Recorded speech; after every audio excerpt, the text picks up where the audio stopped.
Já parou para pensar na logística por trás de mover um templo inteiro no meio do deserto? Pois é exatamente esse plano fascinante que a gente vai analisar hoje, direto do livro de Números, capítulo 4. É uma verdadeira aula de organização com um significado espiritual bem profundo. Pois é, essa era a grande questão para os israelitas. O santuário deles, o tabernáculo, não era um prédio fixo. Era uma estrutura super complexa, portátil, que viajava junto com o povo. Imagina só o desafio monumental que era mover tudo isso com o respeito e o cuidado necessários. Então, quando a gente abre Números 4, o que se vê não é só uma listinha de tarefas. É muito mais. É um projeto divino, super detalhado, um plano para colocar ordem e reverência no meio do caos, que é uma viagem pelo deserto. Bora ver como essa ordem funcionava na prática? A solução, então, foi criar uma força de trabalho especializada. Nada de bagunça, nada de improviso. Foi um sistema preciso que garantia que cada parte do tabernáculo, desde o objeto mais sagrado de todos até a estaca mais simplesinha, fosse tratada com o protocolo específico e com o máximo de cuidado possível. Beleza, mas então, quem eram essas pessoas? Se a missão era tão especializada assim, quem eram os homens escolhidos para ela? O que eles tinham de tão especial para um trabalho tão importante? E, vamos combinar, de tão alto risco. Olha que interessante. A responsabilidade toda caiu sobre uma única tribo, a de Levi. Eles foram, separados de todo o resto de Israel para se dedicar exclusivamente a isso, servir e transportar o santuário. Era a vocação deles e ponto final.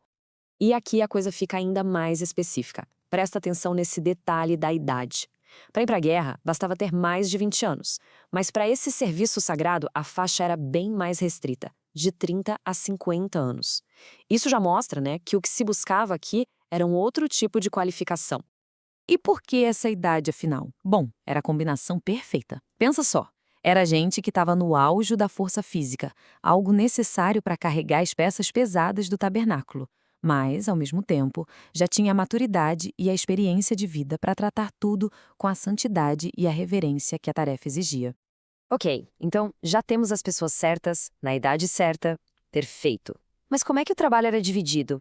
A missão foi organizada de um jeito meticuloso, com papéis super específicos para cada clã familiar dentro da própria tribo de Levi. Dá uma olhada nessa divisão. Basicamente, eram 3 grandes clãs: os coatitas, os gersonitas e os meraritas.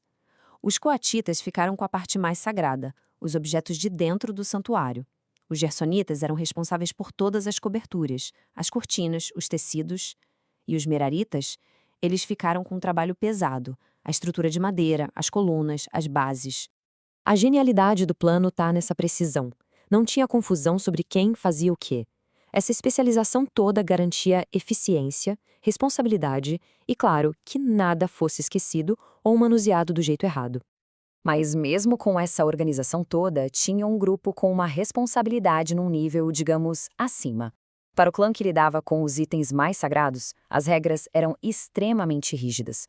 Isso deixava bem clara a enorme distância entre o que era sagrado e o que era comum. E é aqui que a coisa fica séria. Nível vida ou morte mesmo. Lembra dos coatitas? Pois é, o trabalho deles era o de maior risco: mover os objetos do coração do santuário, incluindo a Arca da Aliança, que simbolizava a própria presença de Deus ali. E o protocolo para isso era inegociável, sem jeitinho. Funcionava assim. Primeiro, só os sacerdotes podiam entrar, Arão e seus filhos. Eles cobriam cada item sagrado com muito cuidado. Os coatitas nem podiam ver os objetos descobertos. Só depois que tudo estava devidamente coberto é que eles entravam para transportar, usando varas especiais para nunca, jamais, tocar diretamente em nada. E se alguém quebrasse esse protocolo, a consequência era final e terrível. A penalidade era a morte. Isso reforça a seriedade absoluta da tarefa e a santidade de Deus, que era vista como algo intransigente. Simplesmente não havia margem para erro. Ufa, esse era o plano em detalhes. Impressionante, né? Mas qual o resultado prático disso? E mais importante, que lições essa logística antiga pode nos ensinar hoje? Vamos ampliar o foco e ver como esses princípios se conectam à ideia do corpo de Cristo. Olha só os números que o censo nos dá. A gente está falando de uma força de trabalho de 2.630 gersonitas, 2.750 coatitas e 3.200 meraritas. É bem interessante notar que os meraritas, que tinham um trabalho mais pesado, eram o maior grupo. Faz todo sentido, né? Somando tudo, chegamos a 8.580 homens. Pensa nisso, é um contingente do tamanho de um pequeno exército. Só que a missão deles não era a guerra, era o serviço e a proteção do santuário, uma força de trabalho inteiramente sagrada. No final das contas, isso tudo aponta para algo muito maior. Esse sistema antigo é uma metáfora poderosa. Não se tratava só de mover o objeto de um lado para o outro. Se tratava de cada pessoa ter um lugar, um propósito e uma função específica dentro da comunidade. E é aí que as fontes fazem um paralelo direto com o conceito do Novo Testamento da Igreja como o corpo de Cristo. A lição é clara. Assim como os levitas, cada pessoa numa comunidade de fé tem um papel único e designado por Deus. Talentos diferentes não existem para competição, mas são essenciais para que o todo funcione bem. E isso tudo nos deixa com uma pergunta para refletir. Se cada levita tinha uma carga específica e essencial para o grupo todo, o que esse modelo antigo nos diz sobre a importância da função de cada indivíduo para o bem da comunidade?